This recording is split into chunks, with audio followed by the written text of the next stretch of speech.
interesse pela ciência surgiu quando eu era bem pequeno, curiosidade pelo que estava à minha volta, mas foi despertado principalmente numa obra que teve perto da minha casa, canalização de um córrego na Avenida Anhaya Mello, em São Paulo, que eu ia visitar a obra com os meus pais e aí eu falava para eles, eu quero ser construtor de rio quando eu crescer. Então começou ali o interesse por essa área mais de entender o que estava acontecendo, como que aquilo era possível, né? O que eles estavam fazendo com aquele rio. Então desde lá eu tive muito interesse por essa área técnica, área científica. Eu terminei o curso técnico, prestei o vestibular para o Instituto de Química da Universidade de São Paulo, fui aprovado, aí cursei o bacharelado em Química e como eu tinha essa vertente para Engenharia Química também, eu fiz o que se chamava na época de atribuições tecnológicas. Acabei cursando tanto o bacharelado em Química quanto essa parte de atribuições tecnológicas. Desde o comecinho me envolvi com a iniciação científica, então já no primeiro ano eu procurei um laboratório de pesquisa, a professora Wanda de Oliveira, na época, na área de Química Inorgânica, trabalhava com organometálicos. Depois mudei para uma outra área de iniciação científica na área de tensoativos, de surfactantes, detergentes. E decidi que queria realmente seguir carreira acadêmica. Então terminei minha graduação, comecei um curso de mestrado para obter o título de mestre no próprio Instituto de Química, com esse professor que eu tinha feito a iniciação científica na área de tensoativos, o professor Omar El Seoud, que é um grande especialista na área. Consegui defender o mestrado muito bem, o projeto foi aprovado, a dissertação foi aprovada pela banca, e comecei um doutorado numa outra área, sintetizando detergentes à base de açúcares. Eu comecei um pós-doutorado com o pessoal da Escola Politécnica, na área de petróleo, foi meu primeiro envolvimento com essa área de petróleo. E depois surgiu uma oferta de um professor de uma universidade americana, o Daniel Buttrey, de fazer um pós-doutorado lá, pago por eles, com uma bolsa do Office of Naval Research. E eu aceitei e mudei para os Estados Unidos. Fiquei 2 anos fazendo pós-doutorado com esse pesquisador, um pesquisador muito importante. E nesse meio tempo eu fui tentando as oportunidades que surgiam, abri o concurso diversas vezes no Instituto de Química, umas 3 vezes. Eu prestei 2 vezes sem sucesso, mas insisti, era o que eu queria, então eu insisti nisso.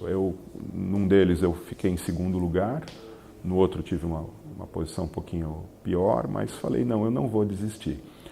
E até que teve um desses concursos, o terceiro, eu me inscrevi, mandei todo o material, me preparei o melhor que eu podia para esse concurso e nesse eu fui bem sucedido, eu fui o candidato indicado. Isso foi em 2006, lá no Instituto de Química, e desde então sou professor do Instituto de Química, desenvolvendo pesquisa na área de Química.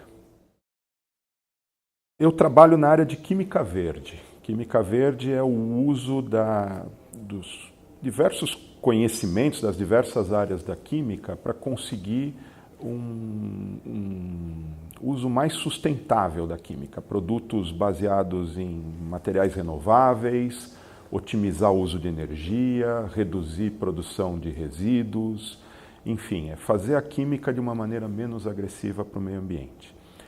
Nessa área de Química Verde, eu trabalho principalmente com o dióxido de carbono supercrítico. Basicamente é o seguinte, o dióxido de carbono é um gás. Se a gente o comprime, ou seja, aumenta a pressão, ele passa para um estado chamado estado de fluido supercrítico, em que ele tem propriedades parecidas com líquido e com gás. Ele tem o melhor dos 2 mundos. Ele basicamente é um gás que dissolve substâncias. Então ele é aquilo que a gente chama de solvente alternativo. Ele é um solvente menos agressivo para o meio ambiente. A pergunta que eu quero responder é como esse CO2 supercrítico pode ser aplicado, como as reações químicas se comportam em CO2 supercrítico e que tipo de mudança em materiais eu consigo promover com o CO2 supercrítico. Então, basicamente, são essas perguntas. Em termos de aplicações com esses dados, os outros grupos vão ser capazes, por exemplo, de desenvolver soluções tecnológicas para a separação do metano do gás carbônico, porque é um problema imenso. Esse gás natural não pode ser usado com essa concentração de gás carbônico, porque teríamos um problema de intensificação de efeito estufa, etc. Né? A gente está estudando também essas propriedades para tentar uma valoração desse CO2, ou seja, convertê-lo em produtos úteis.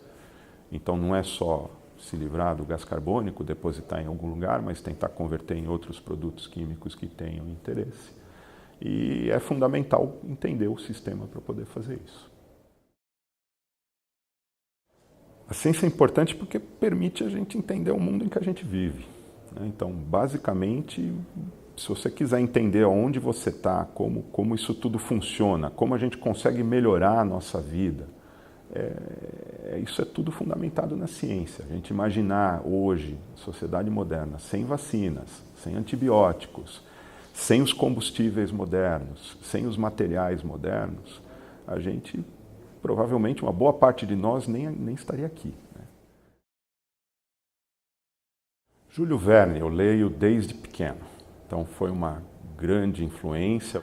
Posteriormente, fui tendo acesso a outro tipo de literatura mais especializada, então conhecendo o trabalho dos grandes cientistas, né, que também inspiraram bastante. São tantos nomes que é até difícil a gente citar, né? Vai desde Einstein a Madame Curie, né? Para tentar manter a cabeça bem aberta, procurar ler sobre os assuntos mais diversos possíveis. O bom cientista é aquele que traz conceitos de outras áreas para aplicar na própria área.